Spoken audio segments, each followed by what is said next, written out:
Hello, everyone. My name is Johnny Tanase, and I have to say this assignment was actually quite a difficult one. In the sense of finding the content, I don't actually own any magazines. In my home with my wife, we all just use our laptops, our phones for Instagram, Facebook, social media to find our news and to get all our content. And so it was quite difficult. But luckily, I was able to go to my parents' house and find a magazine, which was still a challenge. However, I found one.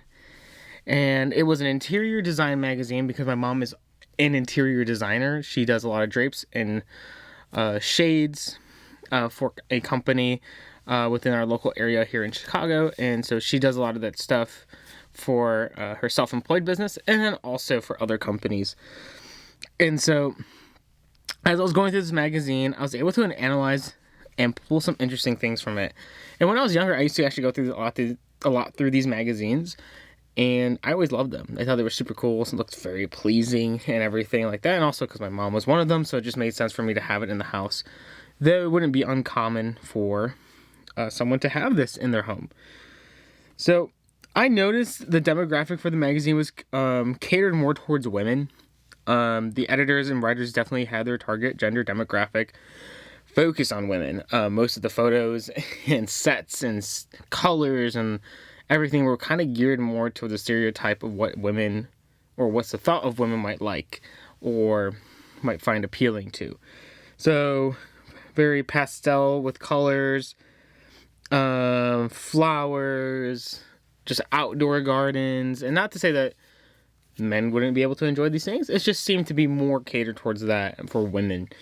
But not with just women, but I went back and noticed that the design layouts and photos look so nice and appealing, but really expensive. So I had to only just come to the conclusion that this was for the wealthy or the rich, or the middle upper class in society for wealth. It wouldn't be uncommon to see this in like a low class, middle class family, but it just seems the products and the services provided that were in their ads or were sponsored by the magazine were for people who can afford these things or can go to these events that were shown within the magazine. Which is fine. There is a place for that.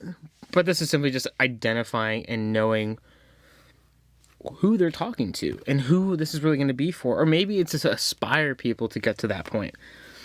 I really enjoy the content inside, but there was just ads placed also at the high-end and expensive products that I knew that I was like, this looks awesome. I'm a photographer, so I get that. But I knew for me, that I would not be able to afford these things. Just eye candy, basically. It uses a lot of words that express rich, middle, upper classes, I mentioned before. The photos and the products they display openly share the expensive nature of what interior design is. And I guess that's also true of some of these magazines that we're looking at, is it's usually towards the occupation or the type of person that's already going towards these things. Maybe people will use it for inspiration, but simply from a design aspect and what it seems like the writers and editors are trying to do, this is the demographic that they're going towards. There also is a subculture with the wealthy or rich demographic, as we just talked about, but that interior design is associated with the main culture of the social class of rich or wealthy, and it's perhaps just targeted to the retired, because I noticed a lot of older folks in these photos. Yeah, some are within their 40s or something, but also I've noticed a lot in their 60s or maybe even older enjoying the retirement. And maybe this is something to aspire those people to finally put their dreams into action and get their dream home, or to finally relax and find a new hobby to dive into for those who were wealthy enough or fortunate enough to get to that point in their life and that desired those things. I also noticed there was a lot more like on the race side of things. I noticed that there was definitely more of the white individual presence. Yes, there was still some Black, Hispanic, Latino. Perhaps I wasn't sure if I saw any of the Asian culture in there, but there was some of it trying to be multicultural. It wasn't necessarily obvious, I would say. The obvious part was when it came to their interior design choices. And so when you looked at their sets, all their sets and their styles and their names. It kind of like, hey, this is from England, or hey, this is from this African country that kind of was an inspiration from here. And so I guess you can even go into culture appropriation, which I know a lot of people get very upset about, like just appropriating the culture, and it's like it's not yours to take.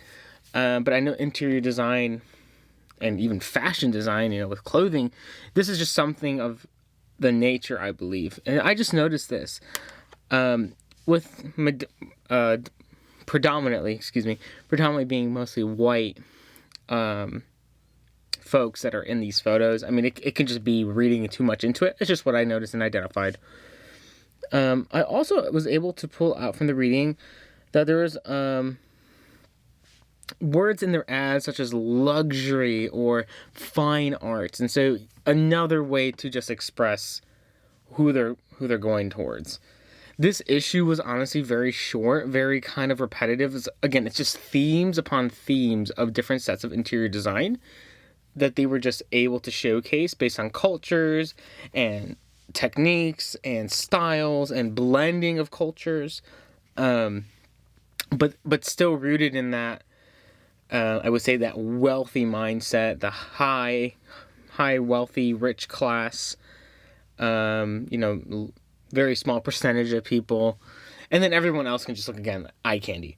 And this is just identification. It's not necessarily bad or good. It's just, of course, I have predispositions on my own, opinion, within my own opinions for these things. I believe that there's not necessarily a malicious intent for these stuff. But it is interesting, as I've gone through many of these different issues as I was younger, as much as I loved it. That's why I became a photographer. I started to delve into a lot of the space of interior design, and not just that, but like weddings and things like that. You just kind of know, and you kind of inform yourself upon these things, and it sometimes goes past your head, and you just kind of see these cool things. You don't really think about the culture piece. You don't think about the societal piece. It just simply becomes what it is.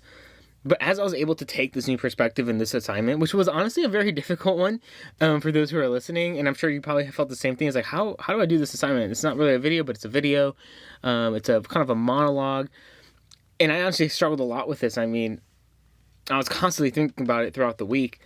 And I realized it didn't need to be super in-depth in the sense of mind-boggling, just, shattering the earth and the perspective and realities, but more so just coming to terms with what's out there that might pass us.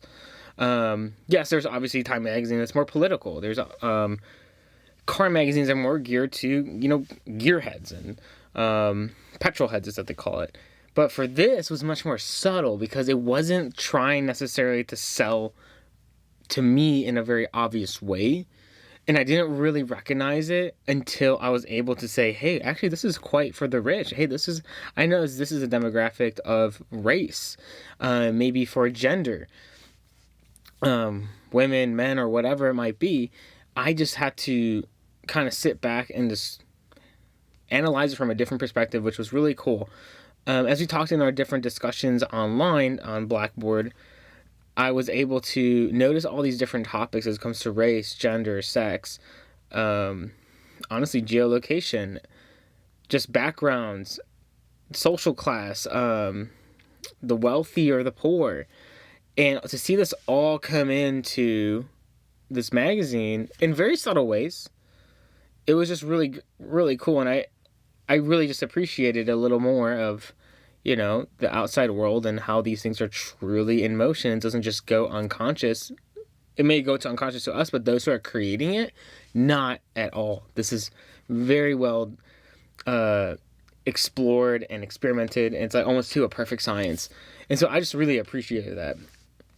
I noticed, though, this was a very short issue, the magazine itself, but it was just an interesting exercise to do.